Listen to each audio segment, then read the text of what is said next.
Okay, in this video, we're going to take a look at the rise of fascism. We're going to focus here on Germany and Italy. So, fascism is a new word. It's a type of totalitarian government where the leader, kind of in a very totalitarian fashion, tries to get the people to put all their effort, all their might, everything they do is for the glory of the country.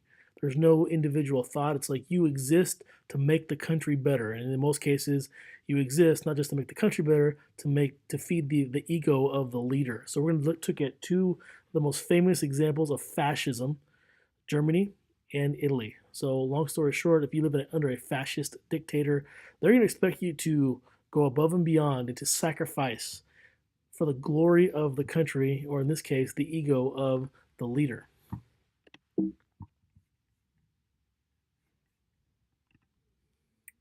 So first, we'll talk about here in Italy, and we're going to focus on their fascist leader. His name is Benito Mussolini. So your main idea for this slide is Mussolini rises in Italy. So after World War One, the Treaty of Versailles really affected more people than just Germany. Germany is the one that got all the blame and really took it the hardest from Versailles, but Italy itself was also negatively affected. So when it was all over, Italy was an ally. They were against Germany, and they were hoping that when it was all over, that Austria-Hungary, who was aligned with Germany in World War One, that they would get some land that they claimed back from Austria-Hungary. But the Treaty of Versailles did not give Italy the land back that they had hoped that they would get back. So they were pretty angry about that happening. So it wasn't a great time for Italy. The government was really kind of just not feeling good about itself that they didn't get everything they wanted. This is going to lead to other issues throughout the country. And what's going to happen is that people in Italy are going to see what's going on over in Russia, where the workers are angry at the government, that the way that they're being mistreated, and the way that in Russia the Tsar, the king, was living a life of luxury while everyone's starving and struggling. So the Italian workers kind of see that and said, "Hey, you know what? Maybe we can do the same thing here over in Italy." So Mussolini kind of rises as a leader to kind of lead these disgruntled and angry workers to maybe make some change in the government. They're using kind of Russia as like an example. And he's going to create a sense of national pride. He creates a party called the Fascist Party. And it's from here where we get the word fascism. So another good way to explain fascism, it's totalitarian rule by a small group of leaders, and they convince the people that all their efforts go to the glory of the country. Pretty much they force you to be selfless, not selfish, but selfless. You pretty much giving up everything that you do for the glory of the country. And the idea is that if we all do this, then our country becomes stronger. So Mussolini's going to end up taking his power through violence. He gets enough people to support him that he rolls into the capital, 30,000 supporters, saying, "Hey, we need to make some changes." And the person that is needed to make the changes is the prime minister. See, in this time, Italy has both a prime minister and a king. The king represents the country to the world. The prime minister pretty much does a lot of the everyday work in the government. And the king's like, "Oh man, I'm afraid. I don't want civil war to happen in Italy. You know what? I'm going to give in to Benito Mussolini.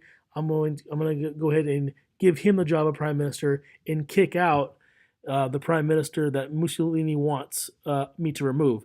So, long story short, King Victor Emmanuel of Italy kicks out his prime minister and replaces him with Mussolini, pretty much because he's afraid of Mussolini. So now that Mussolini has some power in government, he's going to shut up all his rivals. If anybody does not agree with what he says should be best for Italy and to make Italy glorious again, he makes them disappear. He forces the news to report what he wants. He rigs the elections so his people are elected to positions of power, and like Stalin over in Russia, is going to use a secret police to maintain order and make sure he gets his way. So he's going to kind of change what it meant, the roles of men and women and children also in Italy. At this time, there was a lot of movement for women's rights. Well, Mussolini's going to put it back to the old ways. So men He expects them to be manly men who work their butt off for the glory of Italy. Women, nope, you don't get to vote. You don't get to go out and work outside. Your job is to stay home, be be a mother to all the kids, and pretty much produce as many kids as you can, because that's what it's going to do to make Italy glorious again. I mean, he wanted those are the simple kind of roles for men and women. His ultimate goal, he even stated that he would like to return Italy to the glory of the Roman Empire and pretty much turn the Mediterranean Sea back into an Italian lake. He also kind of almost brainwashed the children. He made sure that all children went to school, but he made them learn what he wanted them to learn. He made sure that they knew all the glorious history of the old Roman Empire, and he made them learn to sing songs glorifying the country, and also some of the songs that they were forced to sing all stated that Mussolini knows best. He is always right. So long story short, he's going to change Italy, and what's going to happen. It's going to help Italy kind of catch up a little bit with the rest of the world, very similar in the way that Stalin did, but at what cost? People don't have freedom anymore. They're being Men and women are forced to live a certain way. Kids are almost being brainwashed into believing that Mussolini is always right. So the hashtag for this slide is what we call hashtag spitting game, meaning he's going to tell a lot of people what they want to hear in order to get his way. Same way that if you are going up to the club and if you're a dude trying to pick up a chick, you're spitting game. You're telling the girl what she wants to hear, so she'll go out with you. So Mussolini's going to do that in Italy. He knows that Italy is pretty is feeling bad about World War I, and that they didn't get as much out of it as they'd hope. And he's going to say all the right things to enough people to get people to support him, and eventually he gets his way. He's in charge of the government, and any kind of new roles for men and women, any new rights, are all going to go away. It's Mussolini's way, or it's the highway. But long story short, that highway was going to lead to death. This next slide here is where we'll talk about fascism in Germany. And this all is going to center around the man we know as Adolf Hitler. This is going to be what we call hashtag tail between legs. So think of a dog. The whole idea of a tail between your legs, it comes from the idea that when a dog is humiliated and it feels bad, it walks away with its tail between its legs. It's embarrassed. That's how Germany felt after World War I. They were being punished. It was all their fault. They were broke because they had to pay back every country that they fought. So it wasn't a good time to be German. The government that took over after the war really, nobody really could have done a good job considering all the punishment that Germany faced. So Adolf Hitler looks at this as an opportunity. He sees that Germany's broke. They owe money. They lost territory. The treaty says that they could not have much of an army. They're embarrassed. Prices for everything go sky high. People are starving. And Hitler's going to learn how to use this to his advantage to gain people's support. At first, Hitler wanted to be an artist, but he failed. And it was when he went to be an artist in the city of Vienna. See, Hitler is not from Germany. He's from a country right next door called Austria. But Austria is a German-speaking country. They share the same culture and language. It's just two separate countries, though. So he goes to the capital of Austria called Vienna, where he wants to go to art school. But he fails. But while he's there, he witnesses the mayor of Vienna, and he sees how the mayor of Vienna is able to give these great speeches that motivates the poor and working class and to supporting him. And what he's going to do, he's going to begin to see how the mayor of Vienna blames the Jews, makes them an easy target, blames them for all that's wrong in Vienna and that they are the enemy of the working class. Hitler sees this. And he sees this, he's like, hey, that's a good idea. See how the people react and they're following him. So if you think about it for a second, had Hitler actually become a successful artist, he may never have seen that mayor and never would have developed his leadership style. So the world could be a lot different had Hitler succeeded as an artist. But because he failed, he happened to come across this mayor and see his leadership style, and he tries to copy it. So Hitler, gets involved in politics, and he was a former World War I soldier. and he was very angry about how Germany was now weak and that they were forgetting about Germany's glorious past. So he joins a political party called the National Socialist German Workers' Party and eventually becomes the leader. And the emphasis of this party is being German. It's great to be German. Let's make Germany great again. To steal kind of something from Donald Trump, and it's this party that becomes nicknamed the Nazis. In 1923, he actually tries to overthrow the government and do it his way, but he fails. He's put in jail. But Hitler becomes a celebrity. So enough people have heard what he says and they like him that he's a celebrity while he's in jail. And it's while he's in jail, he writes a book called Mein Kampf. And it's in this book is where he begins to put down all his ideas. It becomes a bestseller. So when he gets out of jail, he's a celebrity.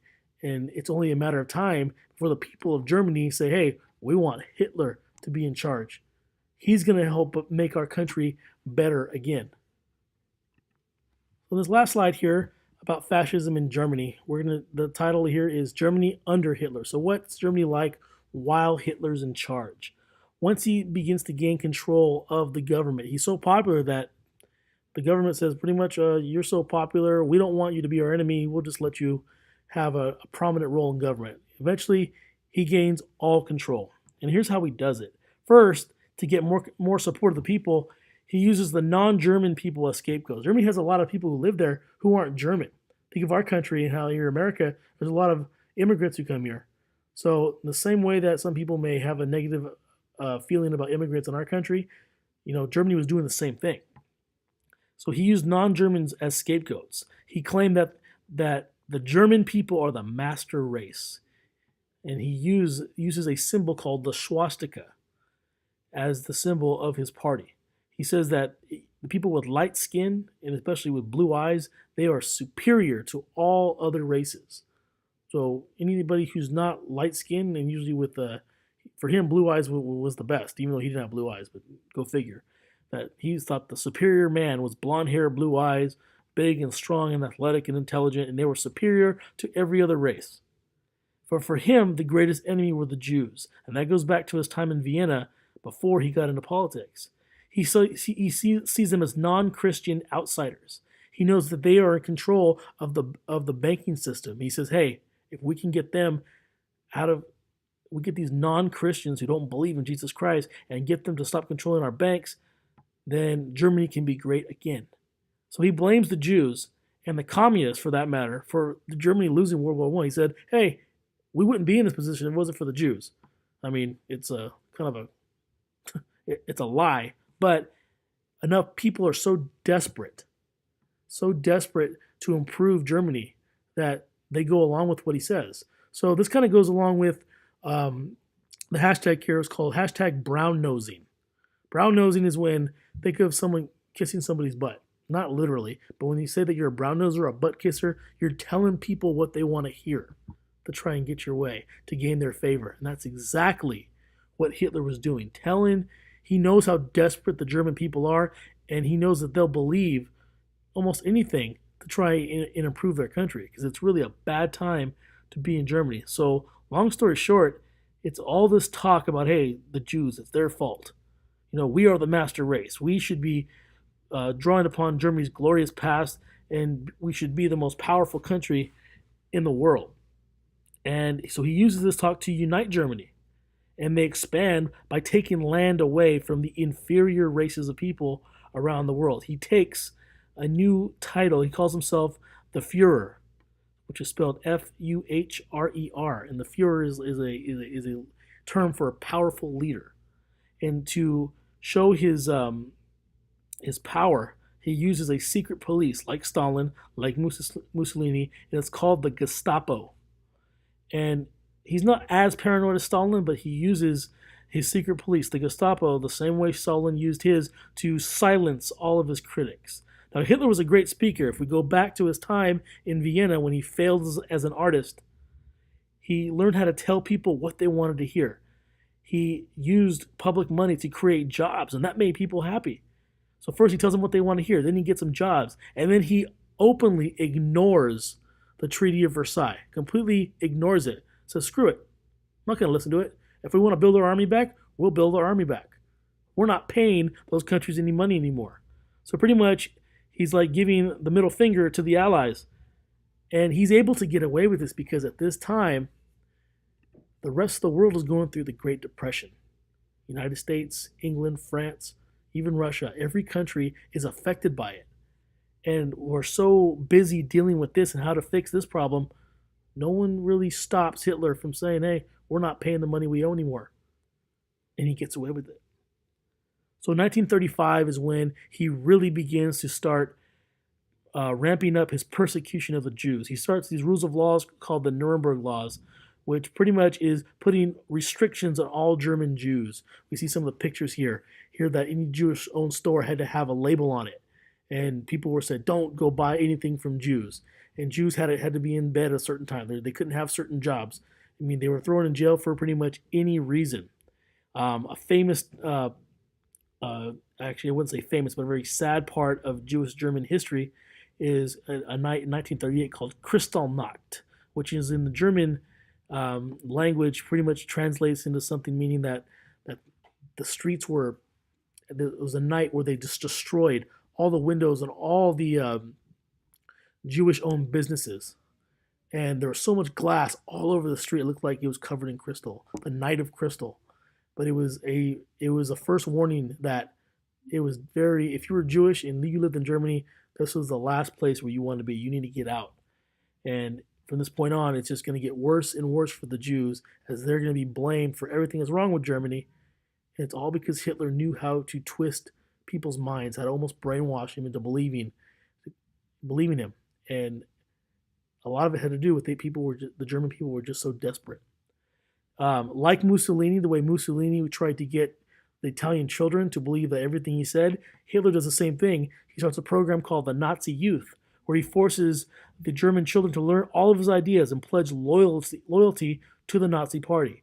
He placed an emphasis on physical education, on PE class. He wanted that to have physically fit kids that grew up to be big and strong. He wanted good-looking men and women to be put together to make good-looking kids, to prove that he was right when he says that the light-skinned people were superior to all races. Long story short, #brown-nosing. Hitler is going to tell everybody what they want to hear, the same way someone's kissing butt telling you what you want to hear so they will gain your favor.